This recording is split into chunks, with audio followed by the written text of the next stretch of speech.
Good day and welcome to today's STS-134 ULF-6 mission status briefing. With us today are Derek Hassman, the lead space station flight director for the mission, and Allison Bollinger, who is the lead EVA or Spacewalk officer for the flight. We'll start off with some opening remarks from both of our briefers, and then we'll move on to question. Derek? Okay, thanks, Kelly. Good morning, everybody. It's great to be back here today to talk about another very successful day in the STS-134 mission. Of course, the primary objective today was conducting our first spacewalk, EVA-1, and overall it went very well. We did encounter some issues with Greg Shamatov's suit, which we'll talk about in more detail, but got a lot of good work done today on the EVA, and we did have to defer a task at the end. We'll talk more about that, but we think we can get that later in the mission. And what I'd like to do is just hit the high points and then hand over to Allison to talk more about the details of the EVA. First out the door, we retrieved 2 DoD materials payloads that we refer to as missies. We grabbed 2 of those off the truss, brought them back to the payload base, stowed them for return. Then we installed a new missile on the truss, which we got feedback just before we came over that it was activated and operating well. We installed a CETA light on the truss. We installed a solar alpha rotary joint cover that was left removed from a previous mission.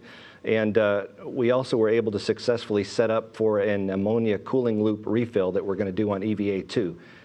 The activities on this EVA didn't involve any ammonia QDs, but we did connect jumpers and vent the nitrogen pad for those jumpers. So it was important that we get this done in order to put us in a good position for EVA-2.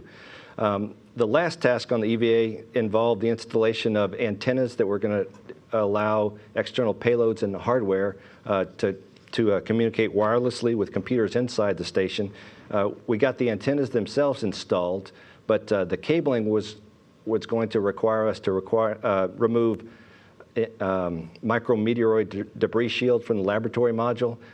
Right at the point that we were going to start that, we got indications on the ground that there was an issue with Greg Shamatov's CO2 sensor, his carbon dioxide sensor, and we've got written pre-flight decisions that we call flight rules that govern how we deal with these type of situations. In the case of this CO2 sensor, it requires that we make a more conservative estimate of the capability that Greg Shamatov has left in his suit. So we did those calculations, compared that to the work that we had in front of us, and we made the decision that we weren't going to continue with that portion of the task.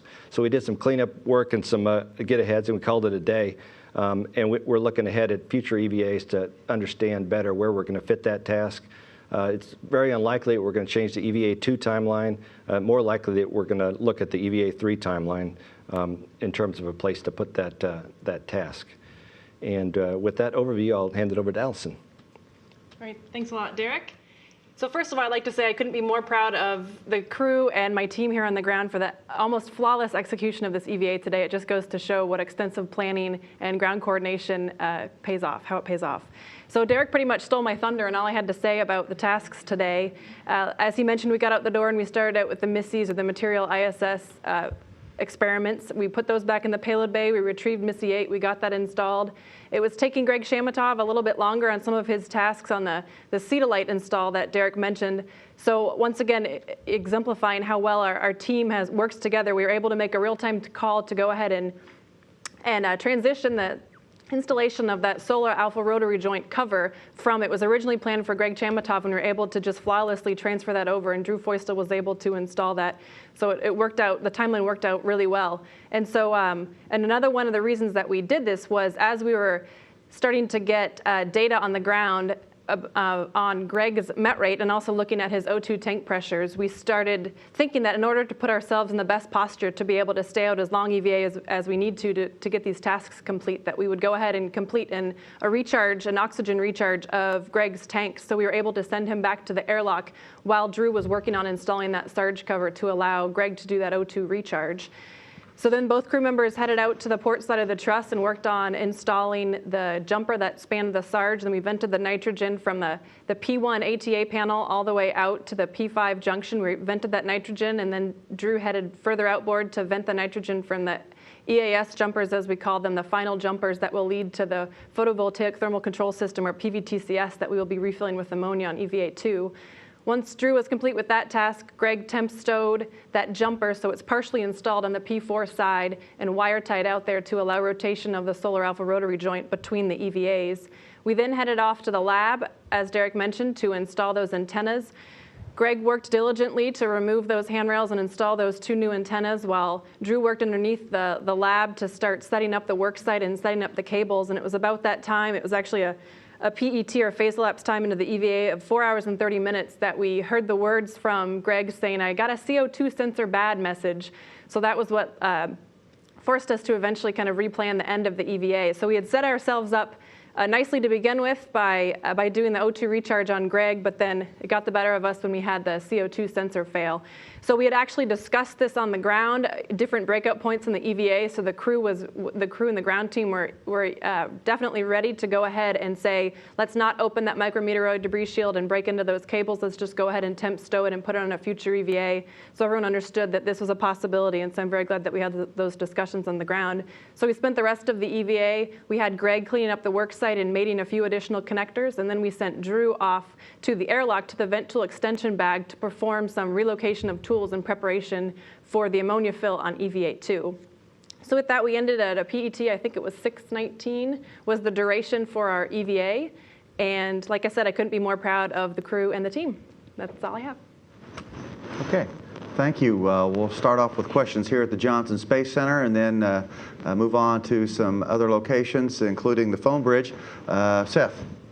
Seth Borenstein, Associated Press. Allison, in terms of the problem with Greg's suit, have you determined the cause for the sensor? I mean, is moisture the leading suspect, it sounds like? And 2, did you determine whether there was any excess CO2 in it or not? I guess that's a good point. So when the crew member receives that message that says CO2 sensor bad message, they initially flip to their CUF checklist, which basically tells them that the crew is now responsible for monitoring their own CO2 symptoms. So we made Greg aware of that, and we said, let us know if you experience any CO2 issues, and he never reported any. And we, up until that point, we had every indication to believe that his LIA or the contamination control cartridge in his suit was working perfectly nominally. So everything was fine from that aspect. So we told him that he was primed for the CO2 symptoms, and as you mentioned, moisture is the leading cause. This is an infrared sensor, so if you get a little droplet of water in it, it causes that sensor to go off scale high, and that's what triggers that CO2 sensor bad message.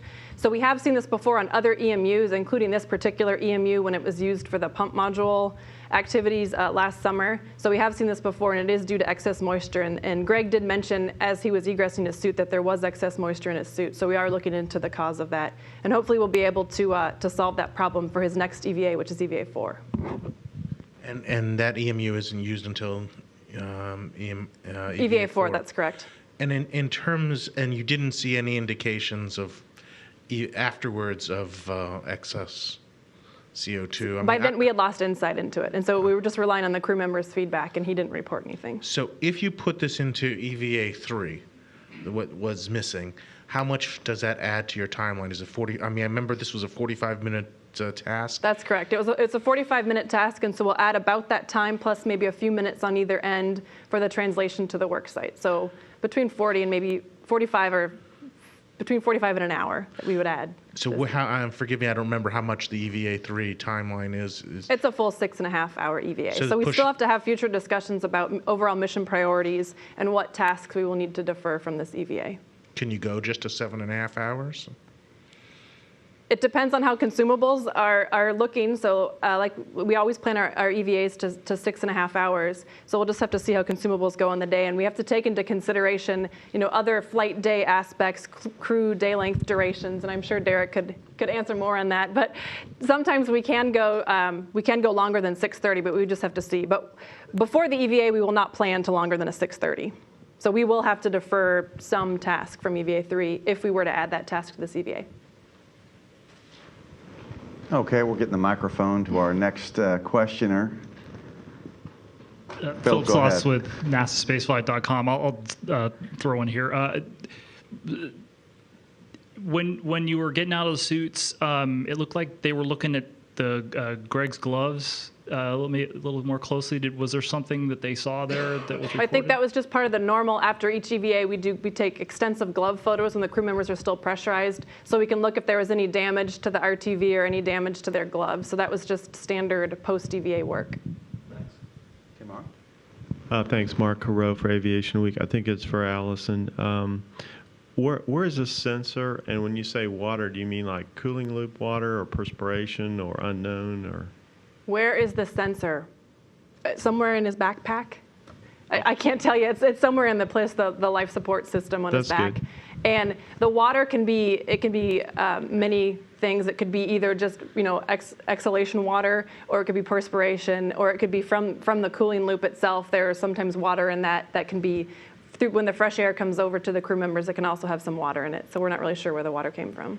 And I realize you guys have gotten pretty good at troubleshooting various parts of the spacesuit and refurbishing and so forth on orbit. Is this the kind of thing that you can do you think, or is that kind of to be determined?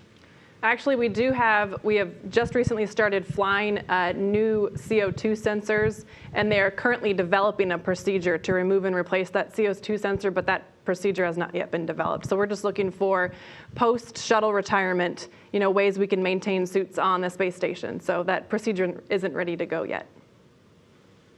Okay, Rob? Hi, Robert Perlman with CollectSpace.com. With regards to the wireless antennas, if you weren't able to get to that, what systems would not be reachable via, or what does this, what payloads do these new antennas extend out to? What does it enable the astronauts to control? It's a system that's designed to communicate with payloads and hardware on the ELCs and the ESPs, the external pallets on the truss, and it's not a critical system that's required to operate those boxes today. It's an augmentation of the capability that we have today. So, in regards to prioritizing going back and doing this task versus the other tasks that were scheduled on this EVA, do the antennas rank pretty high, or is it something that you could save for a stage EVA later? It's something that could be done on a stage EVA, but in order to install the antennas, we have to take down one of our communication loops. So it's ideal to perform the task with the shuttle dock because we have their communication loops as a backup. So that's one reason we'd like to do it during the dock mission. And just purely in terms of priorities, it ranks higher than a number of the tasks on EVA 3. Gina Sinceri, ABC News for Allison. Would you mind teeing up the next spacewalk for us? Oh, sure. So EVA 2, we have Drew Feustel and Mike Fink going out the door. There are two main purposes on this spacewalk. One is to perform the ammonia refill of that P6 PVTCS, the photovoltaic thermal control system that I spoke of. So we go out there, we hook up the jumpers, essentially the pipeline that runs out to P6.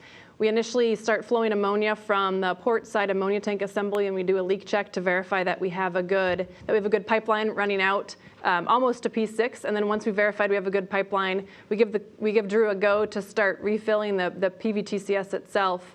While he's working on that, Mike Fink is working on the port sarge relubrication. So he will remove sarge covers, 6 sarge covers, and he'll start the relubrication using 2 different styles of grease guns underneath that. Once Drew is complete with the fill, he'll then set up to vent the ammonia because we need to vent the ammonia from those jumpers. So he'll set up the vent tool and the vent tool extension, and then he'll start. Initially, we have a 17-minute vent, which vents the ammonia from P6 back to the P1 ATA. While that vent's ongoing, he stops by and helps Mike out for a bit with the sarge lube. Once the vent's complete, he then heads back outboard to vent the smaller jumper that runs to the P6 PVTCS. Once both crew members are complete with the venting ops and the sarge lubrication ops, they work together to restow the jumper that spans the P3, P4 sarge. So once they get that jumper stowed, both crew members move inboard and we start rotating the sarge 200 degrees, which sets us up for the second part of the sarge lubrication.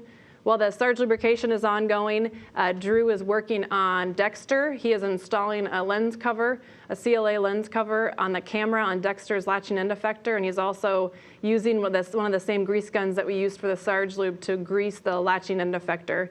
Meanwhile, Mike is working on installing the S1 radiator grapple bar stowage beams, which will be used to hold radiator grapple bars in the future. Once the crew members are complete with that task and we're done with the Sarge rotation, both crew members head back outboard to the port Sarge and work together to complete the second Sarge lubrication. They reinstall those 6 covers, and that wraps up EVA 2. Okay. Any more questions here in Houston? Philip Sloss with NASASpaceflight.com again. For Allison, for doing the replanning, I assume for EVA 3 for this to finish the EWC wireless install task, are you going to save that basically until after you get done with the second EVA? And then also, I assume the EVA crew are all cross-trained, so this would be different, slightly different EV crew. Yeah, no, that's a great point. Yeah, so on EVA 1, it was Drew Feustel and Greg Chamitoff, and EVA 3 is Drew Feustel and Mike Fink. And so we were fortunate in that the number of, the extensive training that we've done, we've been able to add in a cross-training run, so all crew have been trained on pretty much all of the tasks. So we have to continually work in the EVA world. We never have a moment's rest. So while the prime team is focused on EVA 2, we'll have our planning shifts and other teams working on replanning EVA 3. So we were able to have a brief discussion with the crew today and kind of got some thoughts on where they would like to put the task. And once we understand from the program the overall mission priorities, we'll start working on that replan. But it'll be going on in the background during the EVA 2 preparations. Seth Bornstein, AP. I guess for Derek, what is the bottom of the priority list in EVA 3? And essentially, what could be bumped? We got 2 main tasks on EVA 3. We're installing a power data grapple fixture on the FGB, and then installing the cabling, the 1553 data cable and the power cable to that PDGF. And we're also we're basically rewiring the flow of power from the U.S. segment to the Russian segment by installing 2 sets of what we call Y cables. And the priority for the Y cable work is higher than the PDGF work. So again, we need to go off and look at the details of this and talk about the priorities and anything that's changed since we've launched. But it's likely that we would look at some of these the tasks associated with the FGB power data grapple fixture. We can for example, we can structurally install the PDGF, and then maybe we don't get the cables installed. Or alternatively, we can install a portion of the wide jumpers. So, those are the kind of trades we need to do. Okay, thanks. We're going to go now to our phone bridge calls and take questions from those reporters. Let's start off with Space Launch News. Hi, good afternoon. Can you hear me okay? We can hear you fine. Thank you. Charles Axton, SpaceLaunchNews.com, Examiner.com. For Derek, as the flight director, could you share your thoughts on tomorrow morning's special call from Pope Benedict XVI as His Holiness calls the space station crews from the Vatican? Yeah, this flight has been a series of firsts, and I guess we first started talking about this phone call a few weeks ago, and when we had the launch delay, there was doubts or questions about whether it would still happen. So I'm personally thrilled and honored that we found a way to make it happen. It's a pretty amazing event and a series of amazing events for 134. Now, is this the first papal call to space? I believe it is.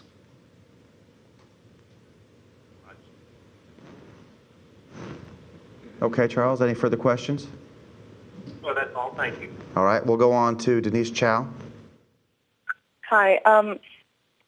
I know you said that the timeline for EVA 2 would likely stay intact, but I'm just wondering if not having the cables complete for EVA 1, does that impact any of the tasks at all that will be carried out in the second spacewalk? No, it does not impact any of the tasks on the EVA 2 timeline. Okay. And just a note for clarification, did you say that the most recent time that you saw this issue of the CO2 sensor and excess moisture was on the ammonia pump replacement? That was correct. That happened last summer. Was it July or August of 2010 was the last time that we saw this issue with the CO2 sensor. Okay. Great, thank you. I think next on our list is James Dean. Hi, thank you very much. James Dean with Florida Today. Allison, regarding the Greg's oxygen recharge, that was described as being fairly common or not uncommon for a first-time spacewalker. Why is that? And it's not just for first-time spacewalkers. It's basically, it's all based on your metabolic rate and just you as a human, how much oxygen you consume. So we see these O2 recharges happening quite frequently on EVAs. As the EVAs get more complex and we start running towards the end, sometimes extending beyond 6 hours and 30 minutes, we just on the ground like to be proactive and go ahead and get that O2 recharge to ensure that we have the most oxygen available to us. So it's not uncommon to see, and I don't think it's specifically linked to first-time crew members. Thanks, and then just a couple questions about the EVA2 work with the coolant loop. I know it's described as a very small leak, and you're refilling about 5 pounds, I believe, of ammonia. Could you offer any more context on the size of this leak? I guess the capacity of this loop, how much you're adding to it, and how long that supply would last if you didn't refill it right now? Yeah, it's a leak that's not likely to be observable with the human eye or with any of the video cameras that we have on the truss. So it's, I guess I would term it almost imperceptible in terms of what we can do with an EVA inspection, for example, or with any of the assets we have on the station. And I don't have the answer for the total capacity of the loop, but I can certainly get that. And what folks think is that if we were not to refill it, that something on the order of 18 months to 2 years, that the quantity of the loop would fall to a level where the loop would no longer be able to perform. Thanks a lot. And then finally, I just wanted to confirm if the refill, is that triggered by the spacewalkers or down on the ground? And also wondered if you could just kind of refresh for us why ammonia is always such a tricky substance to work with out there. You want to get that? What was the first part of the question? The ammonia refill, is it triggered on the ground? Being run by the ground, or do the crew members actually activate that? Okay, that's a good question. It's a tag team between the EVA crew members and the ground. So the EVA crew members are the guys who are actually out there physically manipulating the fluid quick disconnects that run from the ammonia tank all the way out to the P6 PVTCS, but it's ultimately the thoraconsole position here on the ground that will open up the ammonia tank valve that will allow the ammonia to flow out to P6. So it's a coordination between the two. And your second question was on ammonia and why it's tricky to work with. Yeah, it seems like fairly common when working with those lines to see some leakages, I guess, and some potential for the crystals, I guess, to contaminate the suits. And I guess I was just asking about the potential for contamination and why you have to be so careful with ammonia. And that's correct. Yeah, ammonia is a hazardous substance, so if we were to bring it into the ISS environment, it would be hazardous to the crew. So we have procedures in place for the crew if they were to be contaminated by the ammonia or get ammonia crystals on their suit to perform a visual inspection and then help each other sublimate the ammonia off. And then we have calculations that we run on the ground to verify that they've sublimated all the ammonia off. And then we also perform a contamination test upon ingress before we enter the rest of the ISS atmosphere to verify that we've baked off essentially all of the ammonia that was on the suit. And traditionally, we've had issues with these ammonia tasks because the fluid quick disconnects are not so quick to disconnect, and it's a lot of moving parts, and they're kind of difficult to manipulate, and crystals can kind of get hung up. So we've seen quite a few crystals lately when we've been manipulating the fluid quick disconnects. So while we feel there is a slight chance for ammonia contamination on EVA2, the crew has been well prepared on how to deal with it if it were to happen, and then how to perform those contamination tests on repress. Thank you. Okay. We'll go on to our next caller, Chris Valdemar. Yes, thank you. It's Chris Valdemar with Reuters. I realize these are early days for the tile inspection, but just a question for Allison. I reckon, are there any early plans or discussions about choreographing an additional spacewalk for an inspection should one be necessary? That's my only question. Thanks. I truthfully can't answer that question because I've been focused on all the nominal EVAs. So we have what we call a Team 4, another team who's been off working on attending all the meetings and all the discussions and all the planning. So I truthfully don't know what discussions are in work there with that. The thing that would happen before we went off and did a spacewalk would be what we call a focused inspection, which would be a closer look at the damaged sites with the OBSS and the other sensors that we have. And that decision has not been made yet. You'll get a briefing later today at, I think, 2:30 post MMT to talk more about tile damage and the direction we're headed. Thank you very much. Okay, I think that's all of our phone bridge callers. Do we have any follow-up questions here in Houston? Mark?